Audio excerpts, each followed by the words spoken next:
Hello and welcome. I'm Jim Carroll, the CEO of the diaTribe Foundation. Thank you for joining us. Our conversation today is about some of the most pervasive and life-threatening complications of diabetes, chronic kidney and cardiovascular diseases. But most importantly, we're going to learn about how you can prevent them and how you can manage them when they do occur. Our panel today includes three physicians who are experts in these complications and a remarkable patient advocate living with type 2 diabetes who thrives today after surviving a heart attack and kidney disease.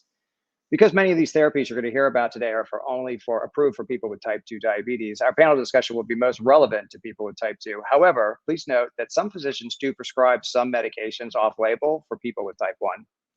Before we get started, I'd like to give a huge thank you to our generous gold sponsors, including Abbott, who does so much to improve the lives of people with diabetes by making continuous glucose monitoring devices, or CGMs, widely available to people with both type 1 and type 2, and AstraZeneca, which has developed therapies that not only improve A1C and time in range, but also significantly reduce the risk and consequences of diabetes complications. Thank you to our silver sponsors, Bigfoot, the Boehringer Ingelheim Lilly Alliance, Dexcom, Genentech, Janssen, Lilly Diabetes, and Vertex. All these organizations do so much for people living with diabetes. And they also provide diaTribe the essential support that powers our mission of improving the lives of people with diabetes. I am thrilled to introduce our moderator, Amy Tendrich, who will lead today's discussion. She's been a great friend of diaTribe.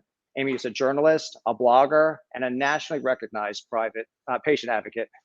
She founded and was editor-in-chief of Diabetes Mind and was one of the early pioneers of the diabetes online community. Since 2011, she's been organizing her own series of thought leadership events that bring people with diabetes and the medical establishment together to accelerate change, including the annual Diabetes Innovation Days, which just took place last month. It's my pleasure to hand it over to Amy. Amy? Thank you, Jim, for the kind introduction. I'm so happy to be here, everyone. So I have been living myself with diabetes for almost 20 years now, and all of us know, I believe, that one of the most difficult aspects of living with this disease is the psychological burden of knowing that we are at risk for greater risk for developing a host of serious complications. So renal or kidney and cardiovascular or heart and circulatory diseases are some of the most serious and frankly scary of all diabetes complications. They are in fact the leading causes of death for people with diabetes. But the good news is that these complications are not a foregone conclusion, and being a person with diabetes does not mean that you will develop one of them. So as I think we all know, managing our blood sugars, keeping our A1C in a healthy range, and keeping our maximizing our time in range is the most important thing that we can do to avoid these complications. And we now have better technologies and medications than ever to do that. But in addition to the tools we have for managing glucose, there are now several therapies available that reduce the risk of developing and even slow the progression of cardiovascular and kidney complications. So some of these are medications that also help with glucose management, and some of you may already be on some of them. We also know more than ever about how diet, exercise, and lifestyle changes can keep us all healthy. And our hope, of course, is that by listening today, you'll learn more about the tools now available to live your healthiest life, and that you'll be armed with this information to have more productive conversations with your healthcare team and better advocate for your own health. So it is now my pleasure to introduce our four panelists. First, we have cardiologist Dr. Kasi Borod, an internationally recognized expert in cardiometabolic medicine.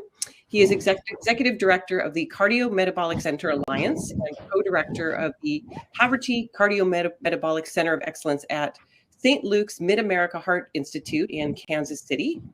These are innovative centers for treating people with type 2 diabetes and cardiovascular disease. And Dr. Kasi Borod is also professor of medicine at the University of Missouri, Kansas City, and a highly regarded researcher with over 300 authored and co-authored peer-reviewed publications to his name. So welcome. Great to be with you. Yes, thank you. Next up is Dr. Seaman, an endocrinologist and researcher who currently holds the position of medical expert in cardiometabolism at Boehringer Ingelheim Pharmaceuticals. Dr. Seaman has played a leading role in the clinical development and trials of several therapies now available to improve the health of people with diabetes, metabolic, and cardiac diseases. And prior to working in the pharmaceutical industry, Dr. Seaman was an assistant professor of medicine at Tufts University and a research scientist at the Gene Meyer USDA Human Nutrition Research Center. Welcome, Dr. Seaman. Thank you. Next, I would like to welcome Dr. Sivaraja, who is also an endocrinologist, and until 2018, he was the diabetes director at Penn State College of Medicine. In this role, he oversaw all diabetes-related care and research and played a key role in the education of medical students, medical residents, nurses, pharmacists, and other advanced practitioners. He has been recognized with several teaching awards for his work. And Dr. Sivaraja is now Senior Medical Director and Field Physician in the cardiovascular, renal, and metabolism area for AstraZeneca. Welcome. Thank you for having me.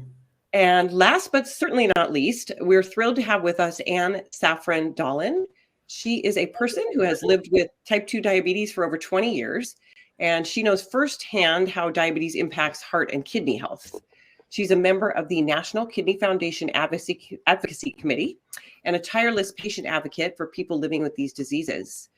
And Anne is also co-leader of a Diabetes Sisters peer support group, which helps and provides community to women living with diabetes.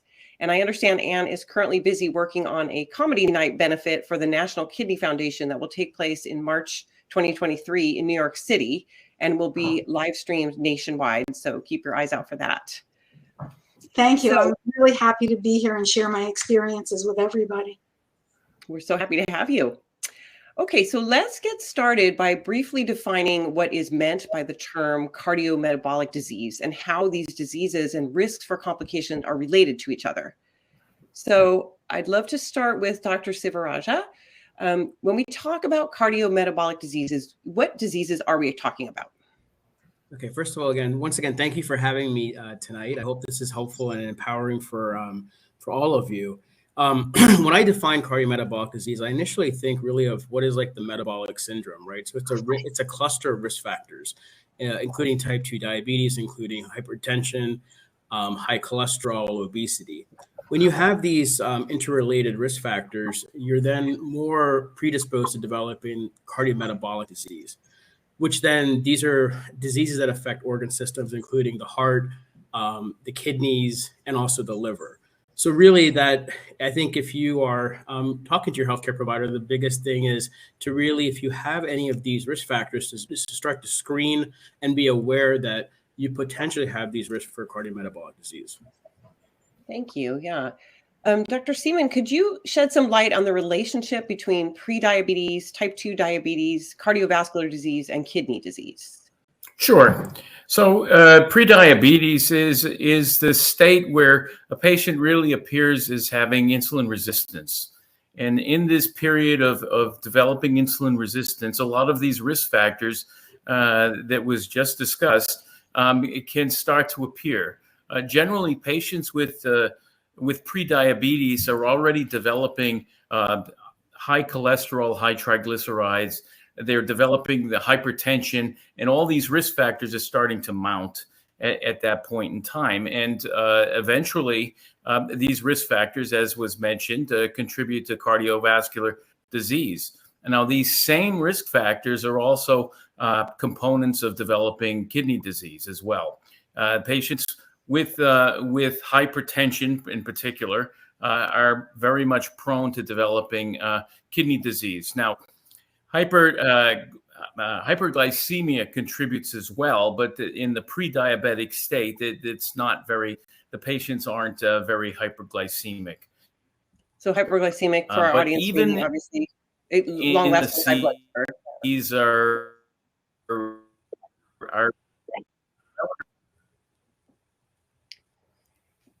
Thank you. We lost you out a little bit there, but I hope they heard the last couple of words. Dr. Cusby, I'm getting a little slow connection here. One moment. Thank you. Good. I hope we all caught up with each other. So I just wanted to ask Dr. Cosiboro if he could also comment on the sort of common thread between these conditions. Right. Well, thank you, Amy. And Leo already alluded to this, but I think the important thing to keep in mind is really this concept of what used to be called the common soil hypothesis, which essentially means that and I guess to reframe it, maybe sometimes this is what I called root causes and downstream effects. So the common soil hypothesis essentially implies that it's really the insulin resistance that's common soil for development of both type 2 diabetes and its main complications, including cardiovascular and kidney disease. And of course, one of the key causes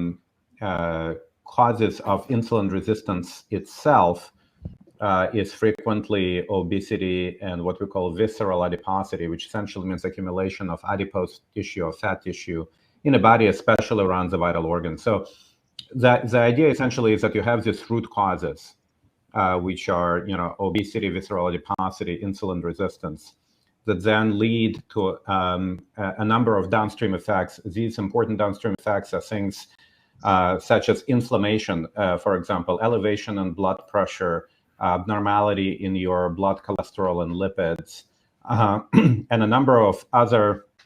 And by the way, the hyperglycemia, elevated blood glucose as well, is just one facet, one manifestation of that, but there are numerous other manifestations. And all of these essentially become risk factors for driving. So things that I just mentioned, high blood pressure, high cholesterol, inflammation, elevated blood glucose, ultimately they kind of conspire together, if you will, to set the blood vessels on fire, if you will, to cause inflammation and development of what we call atherosclerotic disease or plaque in the blood vessels, not just in the heart, but elsewhere in the body. And they also lead to a number of other complications, not just plaque development in heart arteries, which can lead ultimately to myocardial infarction or heart attack, but also to things like stroke, ultimately dying from cardiovascular causes, but also chronic kidney disease, as Leo just mentioned. Damage to the kidneys is caused in many ways by similar risk factors and other organ manifestations. We're just talking about heart and kidney today, but of course there are lots of other manifestations of that disease process. So the way I would think about it is really that you have a systemic disease that affects multiple organ systems. Kind of think about it, in the same venue as people think about rheumatoid arthritis. Rheumatoid arthritis is an inflammatory disease that can affect multiple organs. It can affect the joints, but it also can affect the heart, can affect lungs, can affect many other organs, right? So, or lupus, same kind of story. It's the same concept here. You have a systemic illness, which essentially is predominantly its root causes being, obesity, visceral adiposity, insulin resistance, that leads to lots of downstream effects and risk factors, and those downstream effects like inflammation and others that I mentioned ultimately damage multiple organs, including the heart and the kidney. Thank you for pulling that all together for us. Kind of a perfect storm of negativity, unfortunately. We want to turn for a moment to Anne. We understand that you actually had a heart attack first and then were diagnosed with type 2 diabetes afterwards, and then many years later developed kidney disease. So did you have any signs of cardiovascular disease before your heart attack, is a question? And also, had you and your physician, your primary care physician, ever discussed the risk factors before you experienced the heart attack? I hadn't discussed anything with anybody. I felt fine, so I thought, because everything is silent. You don't know all these things that are happening in your body. And the trigger for me was sitting at my desk one day, and I was looking out the window, and things looked a little funny with that eye and that eye. And I went, wait a second, why is that eye showing everything orange? So I immediately made an appointment with my eye doctor. And when I went in the next morning, he said, oh, do you have type 2 diabetes? My answer, of course, was, of course not. I had no idea. And so that's when back then they gave glucose tolerance tests, which I'm not sure if they still do, but it came back with an answer very quickly saying, yes, of course I did. And that was the precursor to, that came before the heart attack. And back then I had no idea there were any connections. Now my father had heart issues, but because I felt good and I was on the go and running all the time, I never gave it a thought. I kept saying, I'm fine. So no warnings, even though you had discussed obviously type 2 diabetes with your practitioner, there was no real discussion about how to protect your heart, sounds like.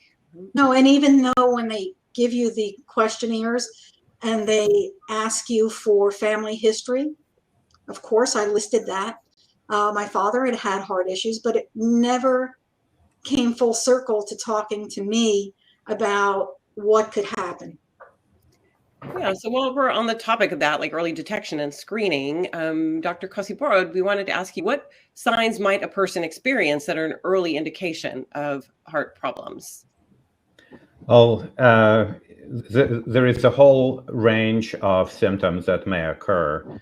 And so I think, I will start by saying that if you're not feeling well for whatever reason, it's always good to to check with your healthcare provider, whoever is the person that's is in partnership with you to ensure optimal health. Whoever that healthcare provider is, make sure that you talk to them if you're not feeling well. What specific sort of evaluations and tests can be done by a primary care physician if there's suspicion of heart issues?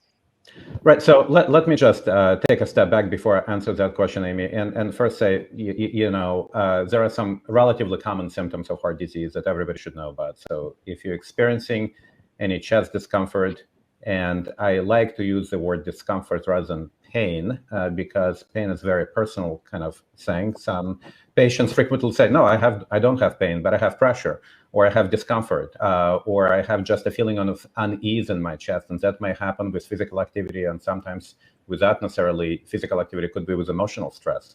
If you have shortness of breath, or exertional intolerance or exertional fatigue, where you just can't seem to do activities that you should be able to do because you get easily fatigued or tired, or you get out of breath, that's a sign of potential heart problems, needs to be investigated. If you're having palpitations on a regular heartbeat, or feel lightheaded, or you felt like you're about to pass out, or actually did pass out at some point and lost consciousness, all of those things can be signs of heart disease.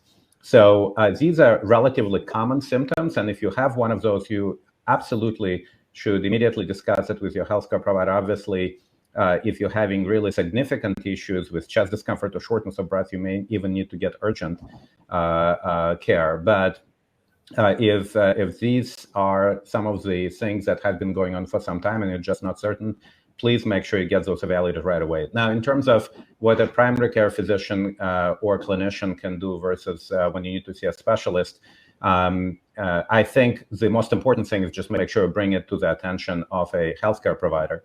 But if you bring it to your primary care clinician, typically what they would do is do an initial evaluation, which may include some blood work, a 12 lead EKG, and maybe some additional testing. And if they're concerned about something, that they would then refer to a specialist. But of course, you can always just go, if you're concerned about your heart, it wouldn't be wrong to just go ahead and see a cardiologist or see a specialist as well. So it's really whatever you feel most comfortable with. The most important thing is that you get medical attention if you're having any of those symptoms.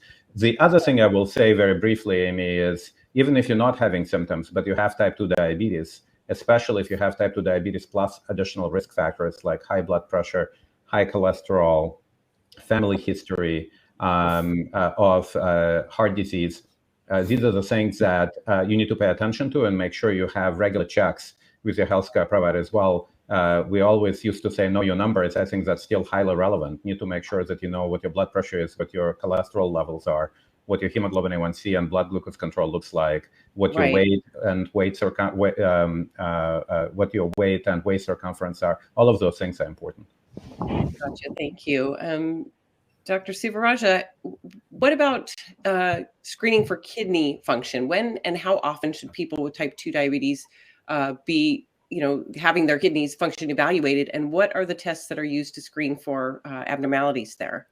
Okay, so I think this is a really important concept, and it's something that we can really do something about. So again, like as Mikhail, Dr. Kosiborod was mentioning, I mean, awareness is powerful, right? So, and screening is powerful. So with type 2 diabetes, you want to get initial screening tests done at the time of diagnosis, because likely you've had metabolic derangements or pre-diabetes that was existing many years prior.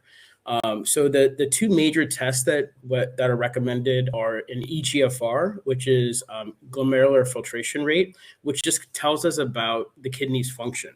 And it's a simple blood test, and it's part of a routine panel that healthcare providers order. So it's very common, very cheap, and easy to get. The second test is what's called a UACR, which is a urine albumin to creatinine ratio. And that helps us understand if there's any damage within the kidney, right? So we use both of these two tests to follow if there's any abnormality. So an abnormality will be an EGFR less than 60 and a UACR greater than 30. And if you have that abnormality that persists for greater than 3 months, you now have a diagnosis of chronic kidney disease. Right. And it sounds like you're saying these should be done on somewhat regular basis by your physician if you have type 2. Yeah, so there's some panels that actually have brought up at the time of diagnosis, it's going to be annually that you would screen them. Once the patient starts to develop signs of chronic kidney disease, then the frequency will start to also increase to monitor them a little bit more closely. Thank you. And Amy, if I may, I'm just gonna add very briefly to this, which is while these tests are critically important to predict the risk of developing kidney complications in someone with type 2 or type 1 diabetes for that matter, they're also really great predictors of cardiovascular risk as well. So if your EGFR is lower, and especially if your urine albumin creatinine ratio is abnormal, it puts you at higher risk also for things like myocardial infarction and stroke, dying from cardiovascular causes, but also development of heart failure. So these are really fantastic tests to predict the risk of all kinds of complications, especially kidney and cardiovascular complications. And the main thing is really just to know your numbers. And these are cheap tests too, which is also, it's not an exotic test. It's a very simple, one is a blood test and one is a urine test. Yeah, thank you so much. It's really important, obviously, for patients to know because things don't always get offered as they should. So to follow up and to ask their providers about getting those tests regularly. So want to, of course, get the patient side of things as always. So, Anne, it sounds again like you were blindsided by the heart attack and diagnosis. And we were wondering if you can share a little bit how you felt going through this, and was there self-blame involved, and what helped you with any negative feelings that you were experiencing? Well, first, I'll start with the second one. Yes, I blamed myself. I completely said it's the way I had been living and ignoring issues that my father had. So yes, I was blaming myself 100%. But when I had the heart attack, the symptoms that were mentioned started the night before. I never had shortness of breath. I used to go running around nonstop. I had no symptoms that were obvious to me, but I was in a stressful job at that point, and I was just, the night before the heart attack, I said, oh, things are really getting to me. And then that morning I got to work and realized I was having traditional symptoms, the aching in my left arm, the shortness of breath, and I was shaky probably because I was becoming a nervous wreck, thinking, what in the world's going on? Am I experiencing what my father had? So at that point, again, I had no idea there were connections there, having had the diabetes diagnosis first. Yeah, thank you. That really brings home the message. It's so easy to think as a patient, well, those things won't happen to me, or I don't need to worry about that. So, so important to just be aware of the pre-screening and the direction that we may be going, especially when we're experiencing a lot of stress. So thank you for sharing that. And that message that Anne just mentions, that she had discomfort in the left shoulder, I just want to take an opportunity to remind folks that sometimes it's not always in your chest. It could be in other areas. That discomfort could be radiating to the shoulder, could be radiating to the neck, could be radiating to the jaw. Radiating means kind of being experienced in those parts of your body. So just don't ignore this. Don't say, oh, well, it's not in the chest, so I don't need to worry about it. It can't possibly be my heart. It actually could be, and so it needs to be evaluated. And actually, I was probably the luckiest person on the planet when I had my heart attack. I was working at a military base in New Jersey. The EMS squad was down in the lobby when I called 911. So they just went out to the ambulance, which was at the front door. And I said, oh, I'll meet you downstairs. And they went, no, you won't. And so they came up and got me and wheeled me out the front door. So the response time was probably 3 minutes. Awesome. But So let's that's talk lucky. a little bit about prevention through lifestyle changes. So I'm going to turn it to Dr. Seaman. We know that both lifestyle and genetics can play a role in the development, of course, both type 2 diabetes and the complications that we're discussing. So how can paying attention to nutrition, exercise, and sleep be kind of tools in preventing heart and kidney complications? Well, I think it's extremely important to pay attention to lifestyle in type 2 diabetes patients. There are obviously genetic predispositions for type 2 diabetes. However, a lot of it relates to obesity, as Dr. Korosaborod mentioned. A lot of it relates to the types of foods that you eat. The high fructose corn syrup, for example, is a real issue when it comes to developing fat. It really is something that stimulates fat. So, we find high fructose corn syrup in sodas. We find it in candies. We find it in lots and lots of sweet products. And so I think that is clearly a concern. We have a pyramid that sort of categorizes the benefits to your general health, but this also applies to type 2 diabetes. So we want a diet that is has very little in the top categories, which is usually fats and sugars and processed foods. And the bottom categories are generally rich in fibers, like vegetables, for example. So having that type of diet, watching your weight, exercising frequently. Exercise, of course, does help make your muscles more insulin sensitive, and allows you to utilize some of that glucose so it doesn't start to rise. And it's basically an insulin sensitizing thing. So anything that can improve your insulin sensitization and a lot of that is about keeping your weight down. And as Dr. Korosaborod mentioned earlier, the obesity is related to having a lot of inflammation. And a lot of this inflammation is what's really doing damage to all these different organs. And so reducing your weight and keeping fats out of your diet will, in fact, help you keep things under control. And just to briefly add to what Leo said, there are a couple of other things just to emphasize. One is when it comes to exercise, the question I always get asked by patients, like, what does that mean? What am I supposed to be doing, right? And how much of it am I supposed to be doing? Well, the bottom line is some is better than none, right? So anything is better than nothing.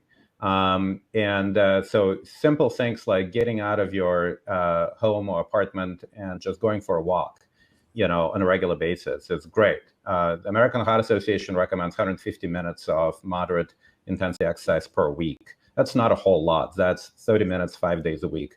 Most of us can afford to do that. And again, you don't need anything sophisticated. You don't need expensive equipment. You don't need gym memberships. It's fine to have them, but you don't need it. Just simple things work just fine. And the other two behaviors that I will mention in addition to healthy eating, maintaining healthy weight, and exercise that Leo mentioned is one is don't smoke. I usually tell my patients, if you have diabetes, your blood vessels are usually already, have kind of a slow burning fire. What you're doing with smoking is just throwing gasoline on it. So please don't smoke, or if you do smoke, try to quit as quickly as you can. That's probably one of the most important things you can do.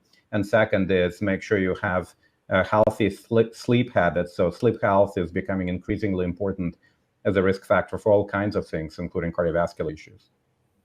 Thank you. Yeah, that's, it's good to remind people, like even the simple habits, like taking the stairs instead of the elevator, it's just wisdom for the ages, right? And there are a lot of apps that help people track exercise or have ideas about how to set up an exercise routine or how to make better food choices by swapping out ingredients. So it's good to know there are a lot of tools out there.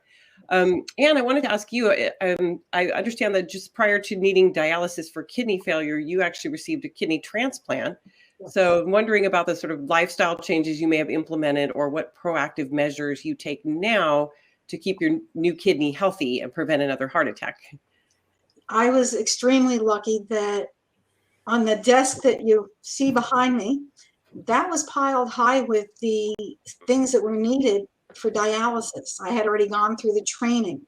I was really very close, and my GFR was going down steadily. So my son was tested, and we could not have been a better match. I mean, he is definitely my son in so many ways. And when the hospital got the results back, they said, we want you to come in next week and we're going to do the transplant. Wow. So it happened that quickly. Wow. It was extremely quickly. And after the transplant, I just hunkered down and made as many changes as I could, because after having the transplant and the things going on in the hospital, my blood sugar soared to 400, which I never saw before that, never. And so I was determined to see if I could just get off the insulin and maybe stay on metformin at that point. And so I worked very closely with my endocrinologist on that. And when I was able to go out walking again, and because this had been in January, so the weather wasn't very good, but I made a concerted effort because I understood that high blood sugars cause the inflammation in the first place. And I couldn't afford to take a kidney that my son gave back to me, and have anything happen to it. So it was an eye-opener, and it was an epiphany that said, I have to take things into my own hands and work really hard to keep the kidney safe. Yeah, that we wanted to ask you related to that about the role of glucose monitoring. Have you used a CGM? Has that been an important tool for you? At this point, I use it every few months. Unfortunately, if you don't take insulin, Medicare doesn't pay for it, which I don't understand, because I would think they'd want everybody on top of the numbers, because that's how you know what's going on. So I was given a reader so I could use the sensor, and my endocrinologist gave me a prescription. So I do pay out of pocket and use the CGM every few months, and that's for 2 weeks, so I can see how I've been doing. And I find it very helpful. And it's not as if I'm eating badly in the middle when I'm not using it. So, I'm staying with the way I know I need to eat, but that CGM, 24 hours, I can use instead of pricking my finger 3 times a day, I can take that sensor, put it up next to the CGM every 15 minutes, as often as I like. So it's really a great tool for monitoring how my body is doing. It is, and we're hoping for expanded access to Medicare soon. So thank you for mentioning that. Yeah, so let's turn to therapies for prevention and for reducing the impact of these cardio and kidney complications we're talking about. So kind of the heart of our talk today. Dr. Casiboro, some of the most common medications prescribed across the general population today, and even more frequently for people with diabetes, are those to reduce blood pressure, which we mentioned earlier, such as ACE inhibitors and statins, which are used to reduce cholesterol. So how important is controlling blood pressure and cholesterol in reducing the risk of these heart and kidney complications in people with type 2 and with prediabetes? So the answer, Amy, is it's critically important, right? So there are lifestyle changes that we already talked about, which of course are the beginning, right? That's the platform on which everything else needs to be built. The medications do not replace lifestyle modifications, but they can certainly help and do help on top of lifestyle modifications that we've talked about, like avoidance of smoking, healthy diet, healthy weight, blood, and physical activity, and so on, everything we've talked about. So there are medications, a number of medications that can really help with prevention. 2 of these you already mentioned, so medications like angiotensin converting enzyme inhibitors, so ACE inhibitors, so angiotensin receptor blockers. And these actually don't just reduce blood pressure, but they also can help independent or arguably, in addition to their blood pressure effects, they have some additional effects that really help in preventing some of the key complications, including probably most importantly, kidney complications. So the American Diabetes Association, for example, in the Standards of Care for Diabetes recommends ACE inhibitors or angiotensin receptor blockers as a first line therapy for lowering blood pressure in patients with type 2 diabetes who have elevated blood pressure, if they have any evidence of chronic kidney disease, especially if they have albuminuria. That's that protein in the urine that's detected by urine albumin creatinine ratios that we already discussed. But of course, for many patients, one class of medicines like ACE inhibitors or ARBs may not be sufficient to bring blood pressure to appropriate levels. They may need more than one. And there are specific recommendations that the professional societies like ADA have specified for clinicians and health practitioners to use in addition to ACE inhibitors and ARBs in patients that need more than one medication to get their blood pressure normalized. So that know your numbers issue is really important. So you won't know you have high blood pressure necessarily if you don't check it, right? As Anne mentioned, hypertension, just like type 2 diabetes, can be a silent disease for many years, if not decades, before it causes end organ complications, and you find out because you already have irreversible or not completely reversible complications. So knowing your numbers is critical. Same for blood cholesterol levels. So LDL cholesterol in particular, it's low density lipoprotein cholesterol. That's what is known in lay press as quote unquote bad cholesterol. That's clearly causative in progression of that atherosclerotic plaque in your blood vessels, ultimately what causes heart attacks. And lowering that LDL cholesterol is critically important. And for most patients with type 2 diabetes, medications like statins, which have been shown not just to reduce LDL cholesterol or bad cholesterol, but also through that mechanism, actually reduce the risk of things like heart attack, stroke, dying from cardiovascular causes. For most patients with type 2 diabetes, statins are actually recommended by professional societies. Certainly, and even more so if you have type 2 diabetes plus additional risk factors, you should be on those medications. And if you already have established heart disease or you have multiple risk factors, there may be a need for additional medicines above and beyond statins to lower your cholesterol to appropriate levels. And then on top of these, there are lots of other medications that can actually address the root causes of what's going on and why people have type 2 diabetes to begin with, and all the other potential risk factors that we've already talked about, medications that address insulin resistance, that can promote weight loss, and that actually can reduce the amount of kidney and heart damage and prevent things like kidney disease progression and heart failure. So there are lots and lots of medicines we have in our armamentarium. Yes, and we want to dive into those a little bit. So thank you so much. Good setup. Dr. Sivaraja, GLP-1 receptor agonists are a class of medications that are now often prescribed to people with type 2 diabetes to more effectively manage blood glucose, but of course also have been shown to have the additional benefit of protecting against heart and even kidney complications. And then, of course, an even newer class of medications, the SGLT2 inhibitors, has been shown to do similar things, with even more data showing that they reduce the risk of developing severe kidney disease. So the question to you is, when is a GLP-1 indicated and when is a SGLT2 indicated? And how do physicians sort of decide between the two, and what should patients know about differences between those two? Okay, so it's a really busy question, but question.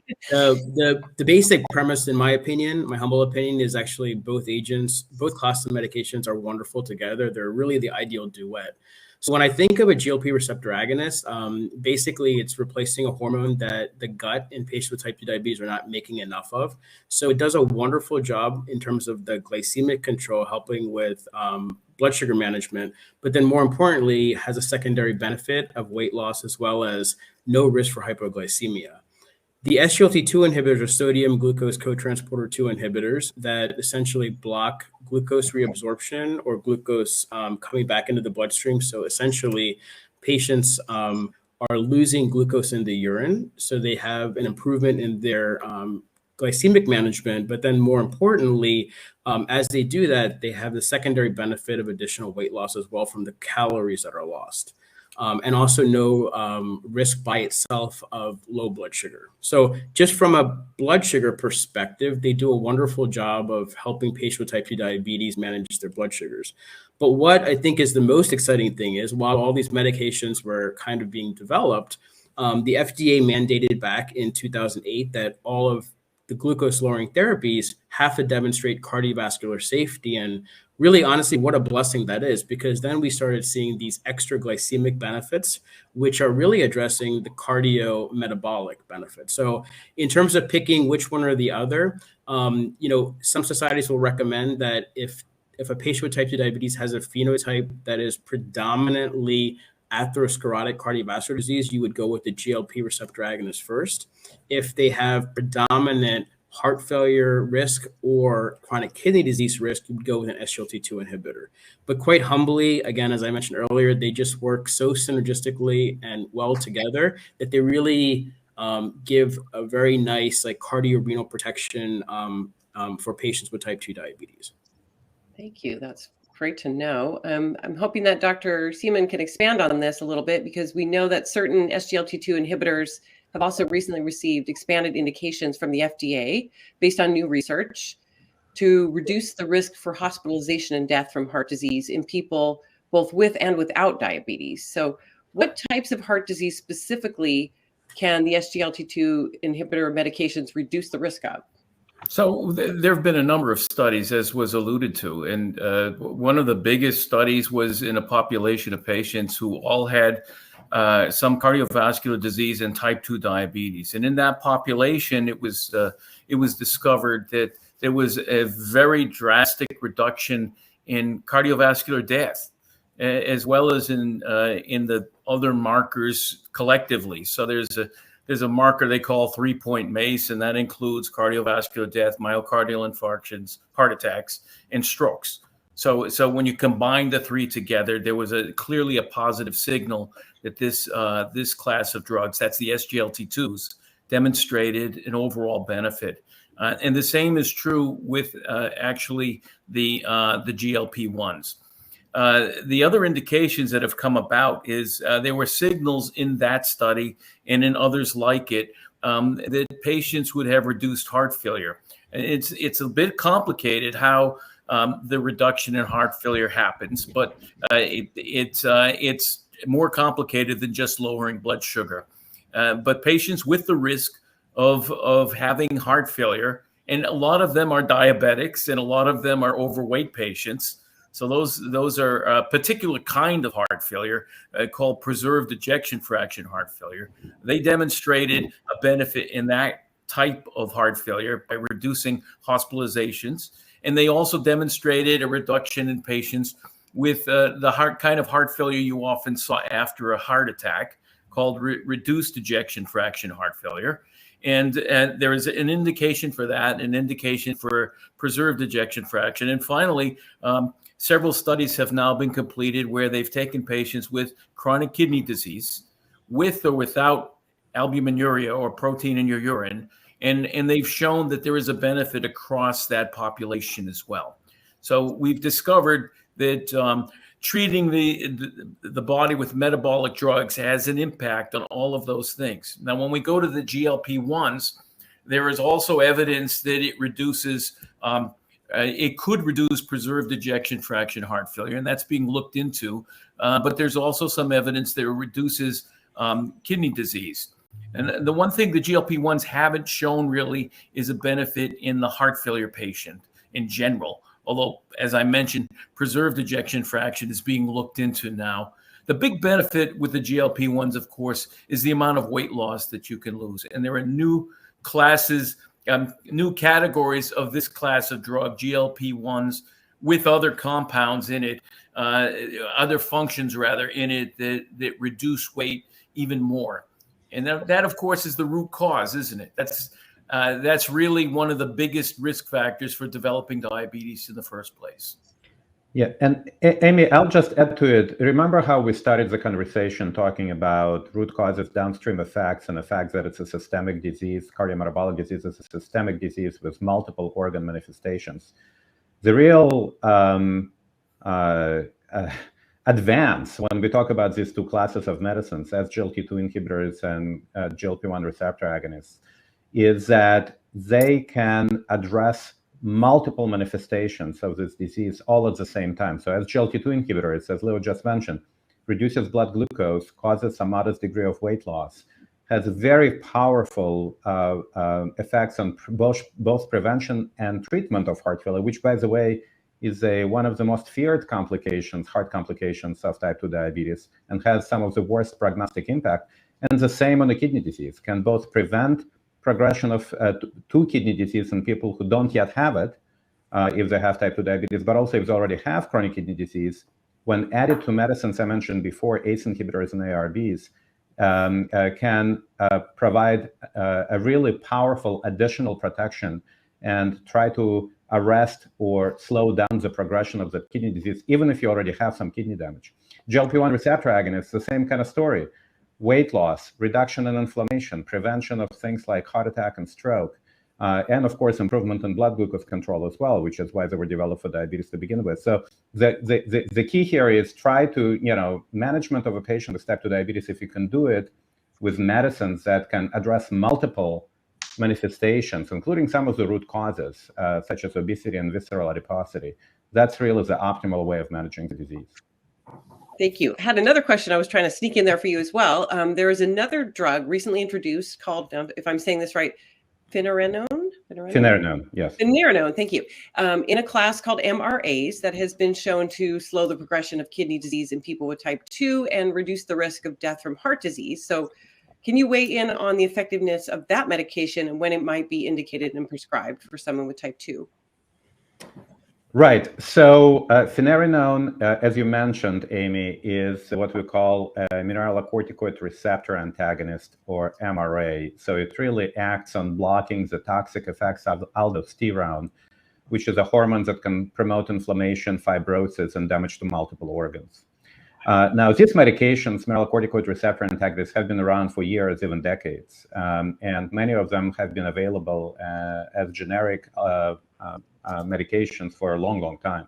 But finerenone is one of the newer types of mineralocorticoid receptor antagonists. It's different from older MRAs, such as spironolactone, for example, in a number of ways. We don't really have time to get into the details of how it's different from a molecular standpoint, but it's different enough that it has been developed and now being studied for a range of possible indications and effects. Now, what we know already about finerenone is that if it's used in a population of patients that have type 2 diabetes and chronic kidney disease, manifested by a reduction in eGFR, is a significant reduction in eGFR or combination in combination with albuminuria, or even significant albuminuria with kind of a borderline eGFR, it can actually provide two sets of benefits. One is a prevention of kidney disease progression, and second is actually prevention of adverse, what we call adverse cardiovascular events. So it's driven predominantly in case of finerenone by reducing the risk of heart failure hospitalizations. So the key here is to know about finerenone is that if you have type 2 diabetes, at least at this point in the game, at this point in time, if you have type 2 diabetes and you have chronic kidney disease, which is again diagnosed by reduced eGFR or abnormal urine albumin creatinine ratio, and especially if you're already being treated with other medicines that help with chronic kidney disease, such as ACE inhibitors and ARBs, as well as SGLT2 inhibitors, and you still have significant amount of protein in the urine, then this medication can really help potentially in reducing that amount of protein in the urine and prevention of kidney disease, and also have cardiovascular benefits as well. Thank you. So let's talk for a moment about access and barriers to receiving the best care. Dr. Subaraja, we know that many people with type 2 diabetes receive treatment only from primary care physicians. They never get to an endo for various reasons. And we also know that many of the therapies that we're just discussing here are not being prescribed to all of the people who could benefit from them. So why do you think that is? And what are your thoughts on solving that problem? Yeah, so I mean, I think that's a multifactorial question in terms of why that is. I think a lot of it is probably due to large educational gaps, and I think the pandemic in particular really exacerbated that, because as healthcare providers, we would convene at congresses and meetings and different things like that, and that really wasn't happening while all this incredible scientific data was emerging, right? So that's number one. The second thing I think really is a lot of folks are still focused, and including my colleagues too, is we're focused on the importance of glycemic management and not looking necessarily at the extra glycemic benefit that a lot of these agents are affording, right? So I think on the current literature is only about 10 to 15% of patients that are eligible, for example, for a SGLT2 inhibitors are actually getting it. So I think the biggest things, how do we counteract that, is, again, awareness, education. That means education both for the patient to ask their healthcare provider, and also to do a better job educating our healthcare providers about really the importance of looking at the patient holistically and looking at these diabetes complications. And now we have really incredible, therapeutics that can both, delay, mitigate, and really prevent a lot of these cardiometabolic, problems. And hopefully one day we can optimistically, eliminate it, right? So there's a lot of great advancements in these therapies, but we need to get it in the hands of our healthcare providers and really empower patients to find the appropriate healthcare provider that's actually passionate about type 2 diabetes and managing type 2 diabetes and its complications. That's actually probably the most important piece of advice that I would say to anyone is, find your healthcare provider, whether it be a primary care person, whether it be a endocrinologist, whether it be an advanced care practitioner. You need to find someone that's passionate about the condition that you have and share that same energy. And I think you'll find, excellent results across the board. I'll just add to that, Amy, very briefly. Of course, educational efforts are critically important. But just to underline what was just mentioned, our healthcare system, and this is a big problem that we won't be able to solve today, but we should all work on solving, it's not really geared very well towards preventative care. It does great work when somebody has an acute condition like a heart attack, and talk about her experience and how quickly she got care, once the emergency systems get activated, right? We do typically great work when somebody has a heart attack or comes into a hospital with heart failure, or trauma or any kind of an acute condition. But high quality preventative care can be difficult to find. And our care system also tends to be a bit fragmented, where patients sometimes have multiple specialists and generalists taking care of them. And sometimes things get lost in communication, get lost in translation. And the critical piece here is to find that healthcare professional that really is going to take ownership. What's going on is going to be a really great partner for you. We formed these cardiometabolic centers of excellence where we try to provide coordination of care, which I think is critically important here. And the other thing, it's really important for patients to be advocates for their own health as well, very strong advocates, and be educated. Take time to learn about your disease process and available treatments, and then communicate frequently with your healthcare provider and let them know what your preferences or questions may be. It's really, really important to be very proactive in that regard. Okay, absolutely. Related question, though, from the provider side, what about potential side effects of some of these medications, in particular SGLT2 inhibitors? Dr. Seaman, the question is, could those potential side effects be playing a role in keeping these medications from being prescribed more? And also, do you believe the benefits outweigh the side effects? Well, obviously, the FDA believes the benefits outweigh the side effects, or they wouldn't have given us permission to have a license to sell this product. But getting back to the main question, they do have side effects. In some patients, it may not be wise to give them this kind of medication, but in general, the side effects are relatively mild. The biggest one is probably genital mycotic infection. So those particularly in women, if they get yeast infections, that's the kind of thing that you'll see a lot more of if you take this class of drug. It's probably related to the fact that there's glucose in your urine. And so it just kind of makes sense that would happen. Some older people who have a problem emptying their bladder, whether it's men or women, could have a few extra urinary tract infections. And this could be a little bit more serious, but the numbers are actually quite low. And the difference between the placebo group and the patients on the drug have been very low in most of the clinical trials.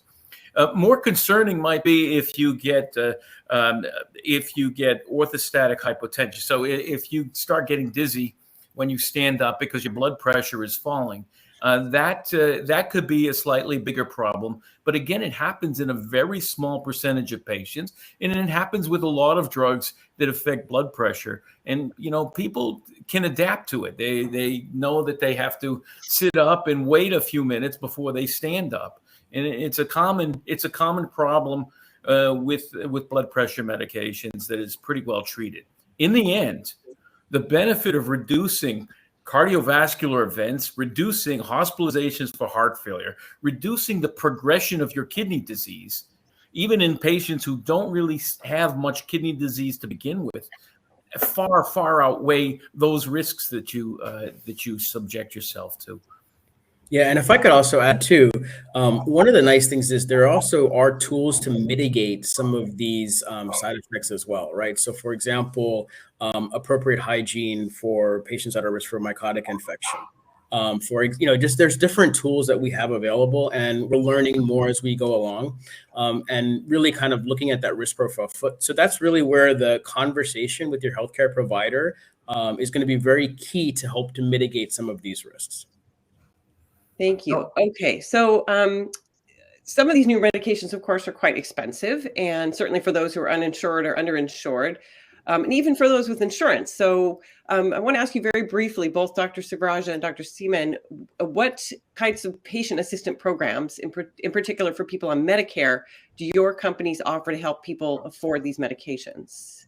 Okay. Do you want to start, Dr. Sivarajah? Sure. So again, I'm in medical affairs. However, what I will just say is, AstraZeneca is very much committed to helping patients as much as we can possibly help them with, in addition to giving patient resources as well as healthcare provider resources around our medications. There are programs specific. For example, there's AZ and Me, which is a program for the financially disadvantaged. And then I believe there's an azmedcoupons.com where I believe it's 30 days of medication is paid for, and it's by AstraZeneca. So it actually helps with patients that are also on Medicare.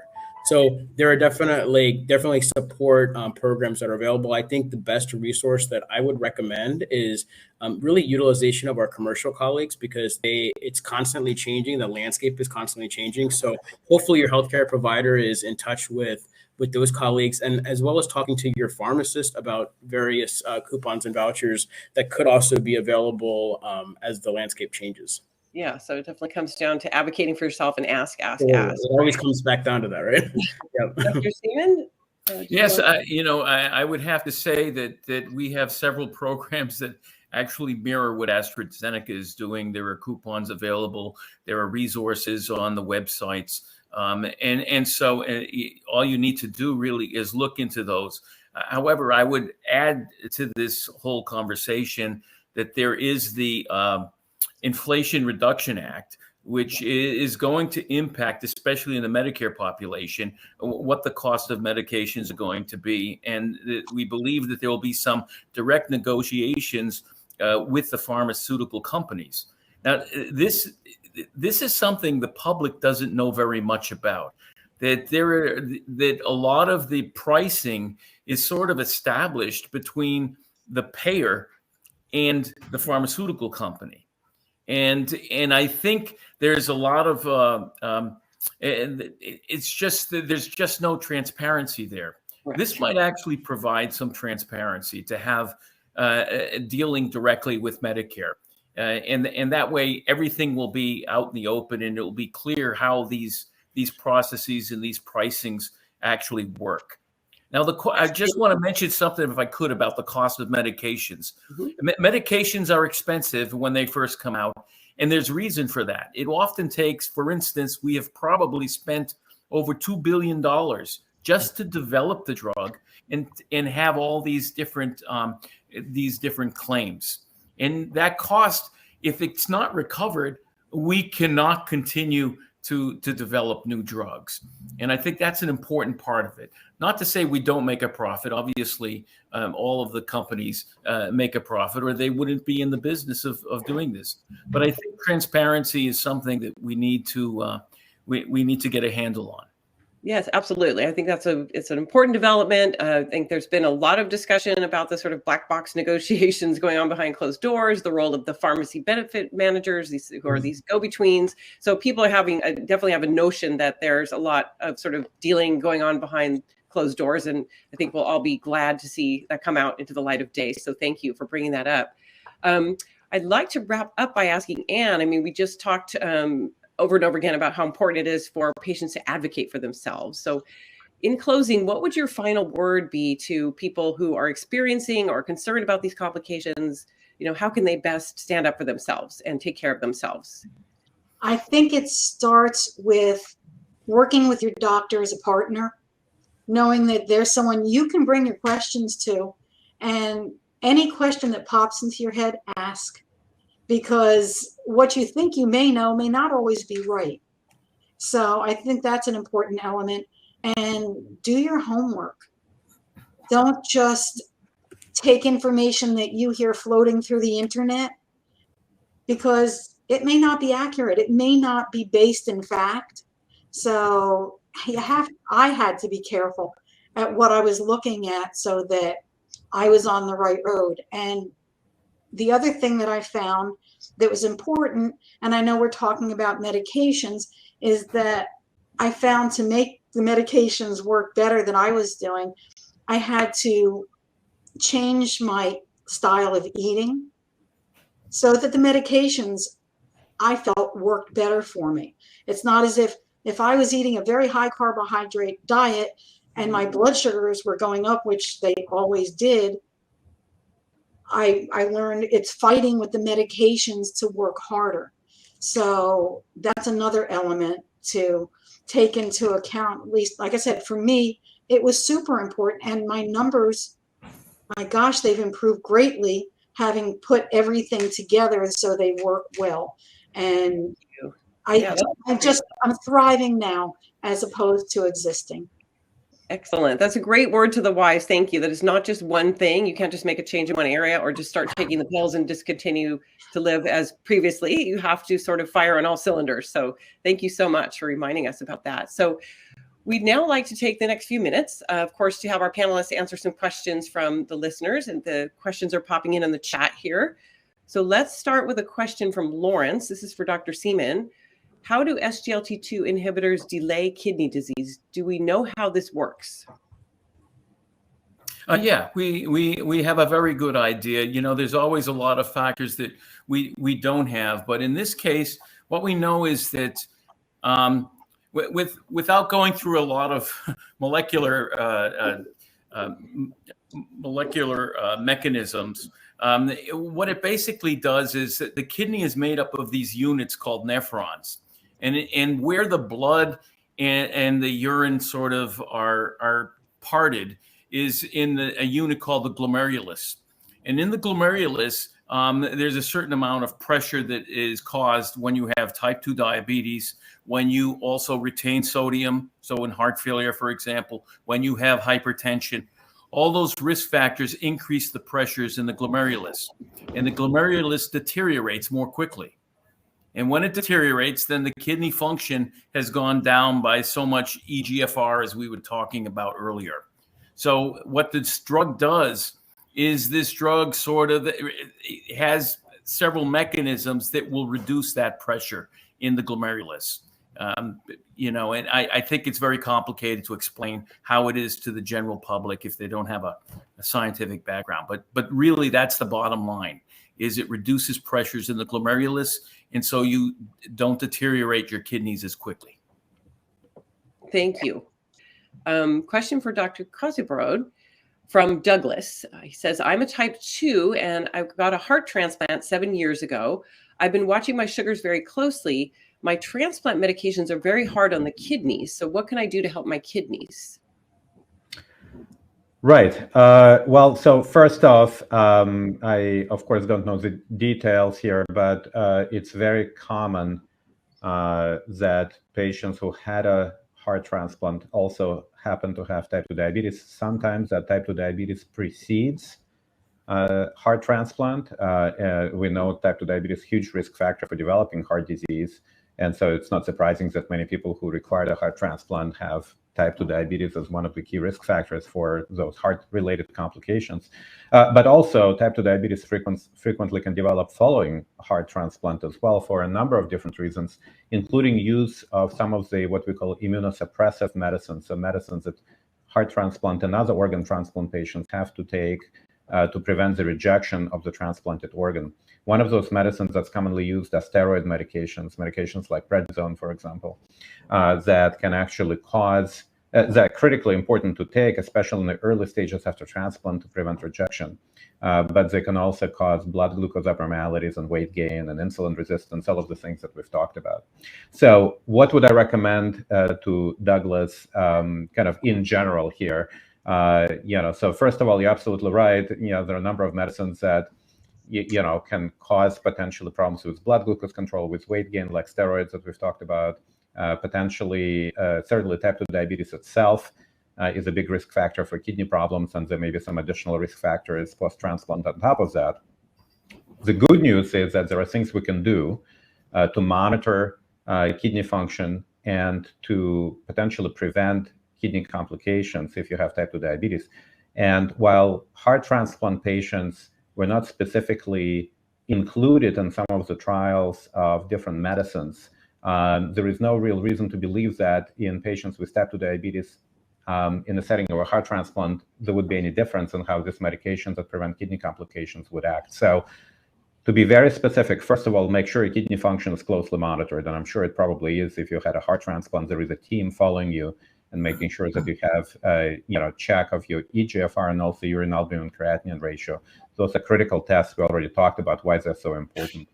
Second, if you have evidence of any reduction in eGFR, which is a measure of kidney function, or abnormal amount of protein in urine, as indicated by UACR, urine albumin creatinine ratio, there are medicines that can help prevent progression of that kidney disease. And we've mentioned them before: ACE inhibitors or angiotensin receptor blockers, medications like sodium glucose cotransporter 2 inhibitors or SGLT2 inhibitors, and potentially others, depending on what the case may be. So first of all, make sure it's monitored. Second of all, have a conversation with a healthcare provider whether some of those medications or a combination of those medications would be the correct combination for you. Thank you. Thank you. So we're going to wrap it up again with Anne by asking you again, as someone who's had a heart attack and lives with type 2 diabetes, what support and resources might you recommend for people who are living through this? Are there places they could turn if they need not only education but also some camaraderie and learnings? Well, I'm a co-leader of a group called Diabetes Sisters, and it's a free peer support group. It's all over the country, but you can also go to meetings online. So if there's somebody out there that's experiencing what you are now experiencing, you can share information. If sometimes a person will go to the doctor, they leave with a glucometer, and they go home and they don't know what to do with it. So we can discuss things like that. We can discuss finding out what might work best if you're having an issue with something. So that's, at this point, a great resource. Is there anything that's also inclusive for men, I would assume? I think there must be, but since the focus for me has been this particular group, and it's been a lifesaver for me, it really has, because I understand, as I said before, my type 2 diabetes being under control is what benefits my heart, my kidneys, my eyes, the entire body, because it's not as if the inflammation that's caused by high blood sugars targets it targets the whole body. And so I'm really working hard to keep things as best I can within range for my sugars and educate myself. And the other thing I would say is, for somebody that is looking to keep their health on target, don't miss your doctor appointments. Some people, for instance, I know people who their eating is out of control. They know their blood sugars are high. They're embarrassed, so they don't go to their doctor appointment, which makes things worse. So have some compassion for yourself and realize that if you go to your doctor and work with him, maybe and hopefully you can improve things. Thank you, Anne. It's really important to remind the whole audience and both patients and physicians that people often experience shame and that can get in the way of their taking care of themselves. So really appreciate that. And I want to say thank you to all of the panelists and to everyone who joined us today for their participation. We will be staying online for the next half hour to give time for the community networking. And you can find people by clicking on their people icon on the left side of your screen. So thank you and enjoy the rest of your evening, everyone.